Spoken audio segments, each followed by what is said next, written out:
తెలంగాణ కాంగ్రెస్ లో సీఎం రేవంత్ రెడ్డి దూకుడు కొనసాగుతోంది. గతంలో కాంగ్రెస్ ముఖ్యమంత్రులుగా పనిచేసిన చెన్నారెడ్డి, జనార్దన్ రెడ్డి, విజయభాస్కర్ రెడ్డి, వైఎస్ఆర్లకు భిన్నంగా రేవంత్ రెడ్డి పార్టీ ప్రభుత్వంపై గట్టి పట్టు సాధించారని హస్తం వర్గాలు చెబుతున్నాయి.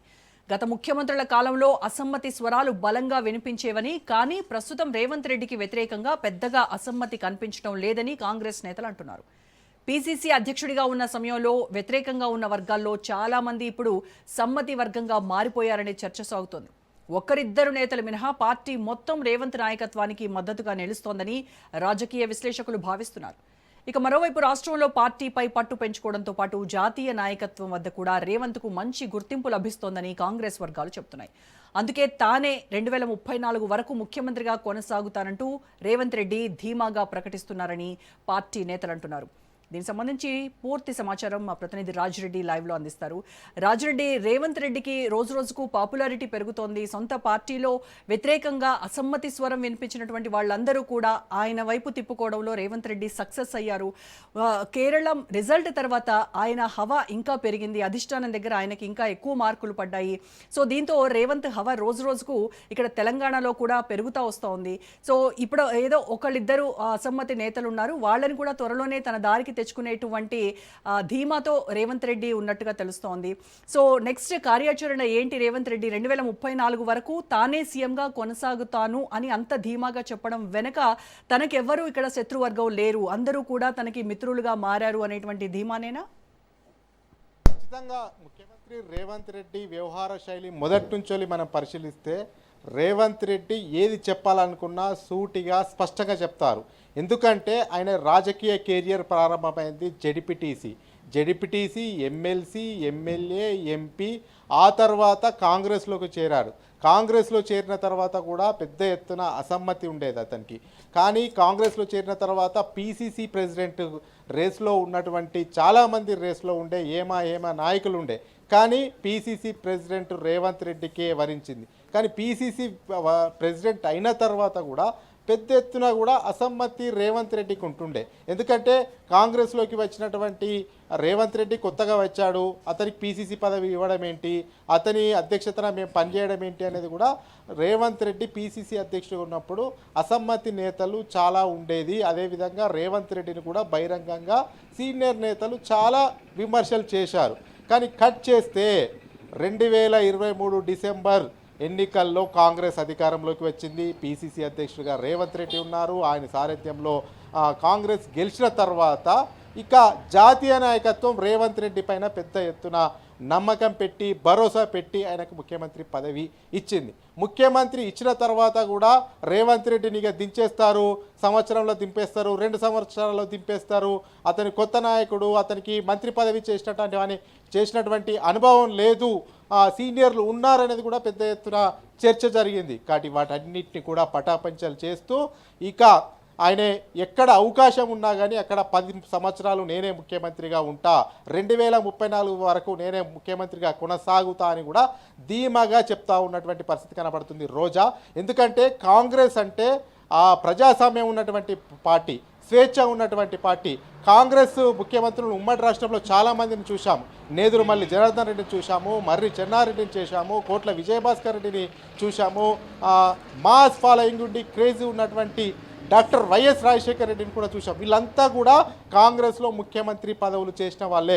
కానీ వాళ్ళందరికన్నా భిన్నమైనటువంటి సరళి రేవంత్ రెడ్డిలో కనిపిస్తుంది. వాళ్ళంతా కూడా గతంలో ముఖ్యమంత్రులుగా పనిచేసినప్పుడు ఉమ్మడి రాష్ట్రంకి, పెద్ద రాష్ట్రానికి ముఖ్యమంత్రిగా పనిచేసినా కానీ ఏ ఒక్కసారి కూడా మళ్ళీ మేమే ముఖ్యమంత్రి అవుతామని కూడా అంత కాన్ఫిడెంట్గా ఏ ఒక్క ముఖ్యమంత్రి కూడా చెప్పలేదు. మర్రి చెన్నారెడ్డి అయితేనేమి, కోట్ల విజయభాస్కర్ రెడ్డి అయితేనేమి, నేదురుమల్లి జనార్దన్ రెడ్డి అయితేనేమి, లాస్ట్కు కాంగ్రెస్ పాలన అంటే రాజశేఖర్ రెడ్డి అంటే కాంగ్రెస్ అని, కాంగ్రెస్కు రాజశేఖర్ రెడ్డికి ఎంతో అభిమానులు ఉంటారు. అలాంటి అభిమాన నాయకుడు రాజశేఖర్ రెడ్డి కూడా మరోసారి నేనే ముఖ్యమంత్రి అవుతానని కూడా ఎప్పుడు చెప్పలేదు. కానీ రేవంత్ రెడ్డి స్వేచ్ఛగా చెప్పగలుగుతున్నాడు, నేనే ముఖ్యమంత్రి మళ్ళీ అవుతాను, మళ్ళీ కాంగ్రెసే అధికారంలోకి వస్తుందని చెప్తున్నాడు. దీని అంతటికి కారణం ఏంటి అంటే జాతీయ నాయకత్వం దగ్గర ఆయనకు పట్టు ఉంది. అందులో భాగంగానే ఆయన రాజిరెడ్డి జాతీయ నాయకత్వం దగ్గర అధిష్టానం దగ్గర ఏ రకంగా రేవంత్ రెడ్డి ఇంత పట్టు సాధించగలిగారు? ఆయనకు ఢిల్లీలో ఉన్నటువంటి ఈ పట్టు దృష్ట్యానే ఈ అసమ్మతి వర్గం ఎవరైతే ఉన్నారో వాళ్ళు అంటే నిజంగానే ఈయన పాలన వైపు ఈయనకు అభిమానిగా మారిపోయారు అవన్నీ చూసి, లేదు అని అంటే ఒక వ్యూహాత్మక మౌనం ఏమన్నా పాటిస్తున్నారా ఢిల్లీలో ఈయనకున్నటువంటి పట్టును చూసి? అంటే తెలంగాణలో కాంగ్రెస్ పని అయిపోయింది, తెలంగాణలో కాంగ్రెస్ అధికారంలోకి రాదు అనేది ఒక చర్చ ఉండే. తెలంగాణలో కాంగ్రెస్ బలహీన పడుతుంది క్రమక్రమంగా అనే నేపథ్యంలో 2017లో కాంగ్రెస్ పార్టీలోకి రేవంత్ రెడ్డి వచ్చాడు. 2018 ఎన్నికల్లో ఓడిపోయింది. కానీ అప్పుడు కొడంగల్లో రేవంత్ రెడ్డి ఓడిపోయినా కానీ మల్కాజ్గిరి నియోజకవర్గం నుంచి వచ్చాడు, పోటీ చేశాడు, ఎంపీగా గెలిచాడు. ఆ తర్వాత పీసీసీ ప్రెసిడెంట్ పదవి రేవంత్ రెడ్డికి వరించింది. పట్టుబదలని విక్రమార్కుల్లాగా కాంగ్రెస్ పార్టీలో అసమ్మతిని ఎదుర్కొని కాంగ్రెస్ పార్టీలో సీనియర్లు లెక్క చేయకుండా కానీ తాను మొక్కవోని ధైర్యంతో ప్రజల వద్దకు వెళ్ళి కాంగ్రెస్ పార్టీని విజయ తీరాల్లోకి చేర్చాడు. అందులో భాగంగా కీలక పాత్ర రేవంత్ రెడ్డి వహించాడనేది కూడా జాతీయ నాయకత్వం క్యాచ్ చేసింది. అంతకుముందు పొన్నాల లక్ష్మయ్యకు పీసీసీ ప్రెసిడెంట్గా అవకాశం ఇచ్చారు, తర్వాత ఉత్తమ్ కుమార్ రెడ్డికి అవకాశం ఇచ్చారు. ఇక బీఆర్ఎస్ను ఓడించలేము అనే స్థాయి నుంచి బీఆర్ఎస్ను ఓడిస్తాము అని స్థాయి వరకు రేవంత్ రెడ్డి తీసుకెళ్లాడు. కాబట్టి జాతీయ నాయకత్వానికి ఆయన పైన నమ్మకం కుదిరింది. అందులో భాగంగా పీసీసీ అధ్యక్షుడిగా రేవంత్ రెడ్డి ఉన్నప్పుడు అసమ్మతి ఎవరైతే వ్యక్తం చేశారో ఇప్పుడు ముఖ్యమంత్రి అయిన తర్వాత వాళ్ళే సమ్మతి వ్యక్తం చేస్తూ ఇంకో 10 సంవత్సరాలు రేవంత్ రెడ్డి ముఖ్యమంత్రి ఉండాలి అనేది కూడా కోరుకుంటున్నారు. ఎందుకు అంటే రేవంత్ రెడ్డి పరపతి ఏకంగా పెద్ద ఎత్తున జాతీయ నాయకత్వం దగ్గర పెరిగింది. కాబట్టి ఇప్పుడు రేవంత్ రెడ్డికి అక్కడ ఉన్నటువంటి పరపతి పెద్ద ఎత్తున ఉంది. అందులో భాగంగా రేవంత్ రెడ్డి ముఖ్యమంత్రి అయిన తర్వాత కంటోన్మెంట్ ఉప ఎన్నికల్లో కాంగ్రెస్ ఘన విజయం సాధించింది, జూబ్లీహిల్స్ బై ఎలక్షన్లో ఘన విజయం సాధించింది, మున్సిపల్ ఎన్నికల్లో ఘన విజయం సాధించింది, అదేవిధంగా సర్పంచ్ ఎన్నికల్లో ఘన విజయం సాధించింది. అతను కేరళకు మొన్న పర్యటనకి వెళ్ళారు, కేరళ ఎన్నికలు చూశాడు, అక్కడ కూడా ఘన విజయం సాధించింది. ఈ రకంగా రేవంత్ రెడ్డి గ్రాఫ్ అమాంతం పెరిగిపోయింది. అంతేకాకుండా డీలిమిటేషన్ అంశంలో కూడా పెద్ద ఎత్తున రేవంత్ రెడ్డి చర్చ తీసుకొచ్చాడు. సౌత్ ఇండియాకు నష్టం జరుగుతుంది, దక్షిణ భారతదేశానికి ఈ యొక్క డీలిమిటేషన్ వల్ల నష్టం కలిగే అవకాశాలు ఉంటాయనేది కూడా జాతీయ స్థాయిలోకి తీసుకెళ్లడంలో సక్సెస్ అయ్యాడు. వీటన్నిటిని బేరీజు వేసుకున్నటువంటి జాతీయ నాయకత్వం ఒక సమర్థవంతమైనటువంటి నాయకుడు దక్షిణ భారతదేశంలో దొరికాడు. దక్షిణ భారతదేశం నుంచి రేవంత్ రెడ్డి ఒక పాపులారిటీ ఉంది అనేది కూడా జాతీయ నాయకత్వం గెస్ చేస్తుంది. అంతేకాకుండా గాంధీ కుటుంబానికి నాకు కూడా సఖ్యత ఉంది, ర్యాపో బాగుంది, కానీ ఎక్కడ నేను కూడా గీత దాటనని కూడా రేవంత్ రెడ్డి చెప్తున్నటువంటి పరిస్థితి చూస్తే గాంధీ ఫ్యామిలీకి రేవంత్ రెడ్డికి ఎంత సఖ్యత కుదిరిందో అర్థం చేసుకోవచ్చు రోజా. కానీ విపక్షాలు బీజేపీ బీఆర్ఎస్ మాత్రం అసలు ప్రభుత్వంలో అస్థిరత లేదు, సొంత పార్టీ ఎమ్మెల్యేల్లో తీవ్ర అసంతృప్తి ఉంది అని విమర్శలు చేస్తున్నారు. కానీ పార్టీలో అంతర్గతంగా రేవంత్ రెడ్డి పాలన పైన చాలా పట్టు ఉంది, ఆయనకి చాలా ఫుల్ హ్యాపీగా ఉన్నాం మేము అన్నటువంటిది కాంగ్రెస్ నుంచి వస్తున్నటువంటి వాదన. సో అసలు క్షేత్రస్థాయిలో ఏది వాస్తవం అంటారు? క్యాడర్ ఏం చెప్తున్నారు? మొత్తానికి చూసుకున్నట్టయితే రేవంత్ రెడ్డి 2.5 సంవత్సరాల పాలన పట్ల కాస్త మొదట్లో ఎట్లా పాలన ఉంటుంది, ఏ రకంగా పాలన ఉంటుంది అనేది ఎమ్మెల్యేలు కాస్త దిగులు పడినటువంటి వాస్తవం.